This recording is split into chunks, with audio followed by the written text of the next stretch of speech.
آج کے ہمارے اس معاشرے کے اندر کہ جب حق بات کو چھپایا جاتا ہے اور حق کا اظہار بہت مشکل ہو رہا ہے، اور لوگ حق اس وجہ سے نہیں بیان کرتے کہ کہیں نذرانے نہ بند ہو جائیں یا ملک کی معیشت نہ تباہ ہو جائے، بالخصوص اس ماحول کے اندر کہ جب سویڈن کے اندر قرآن مجید فرقان حمید کی بے حرمتی کی گئی، اس کی گستاخی کی گئی، اس کو نظر آتش معاذ اللہ جو ہے وہ کیا گیا، ہمارے حکمران جو ہے وہ بالکل خاموش ہیں اور جو ہے بالکل سوئے ہوئے ہیں، ان کے کانوں پر جوں تک نہیں رینگ رہی، ایک لفظ بھی بولنے کے لیے وہ تیار نہیں ہے۔ اس کی وجہ کیا ہے؟ وہ ڈر رہے ہیں کہ کہیں ہماری معیشت نہ تباہ ہو جائے، کہ باہر سے ہمیں جو ایڈز ملتی ہیں، جو فنڈز ملتے ہیں، جو ہمیں امدادیں ملتی ہیں، کہیں وہ نہ بند ہو جائیں، معیشت کا تباہ، رزق کی کمی، اور اس کی وجہ سے کہیں کفار جو ہے وہ ہم پر حملہ نہ کر دیں، اس ڈر کی وجہ سے اور نچلے طبقے پر آئیں۔ تو آج جو ہے وہ مسلک حق اہل سنت و جماعت کے اندر جو ماحول بنا ہوا ہے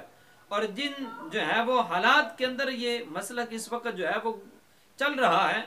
تو اس ماحول کے اندر بھی حق بات کو جو ہے وہ بہت کم لوگ بیان کرنے کے لیے آج تیار ہیں، اکثر خاموشی جو ہے وہ اختیار کیے ہوئے ہیں۔ تو ایسوں کے لیے حدیث پاک مجموع الزوائد کے اندر موجود ہے، مسند ابو یعلا کے اندر موجود ہے۔ حضرت ابو سعید خدری رضی اللہ تعالیٰ عنہ بیان فرماتے ہیں کہ کریم آقا علیہ السلام نے ارشاد فرمایا، تم میں کوئی شخص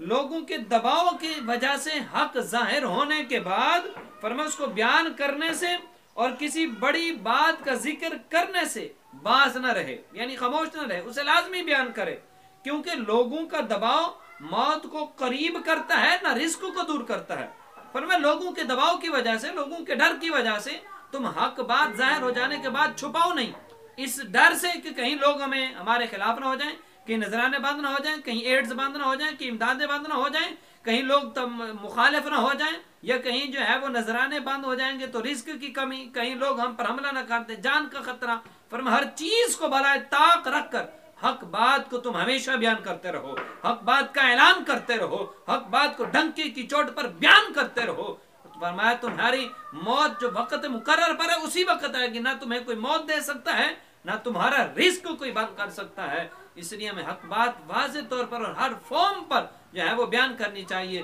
تو ہمارے حکمرانوں سے بھی مطالبہ ہے کہ یہ معیشت کے رونے اور یہ جو ہے عالمی طاقتوں کے رونے اور یہ بہانے ان کو چھوڑو اور قرآن کے تحفظ کے لیے میدان میں اترو، اور جو ہے ان لوگوں کو بتا دو، سویڈن، فرانس اور سارے مخالفوں کو، سارے گستاخوں کو، کہ ہم عظمت قرآن کے لیے، عظمت ناموس رسالت کے لیے ہر وقت تیار ہیں اور رہیں گے انشاءاللہ۔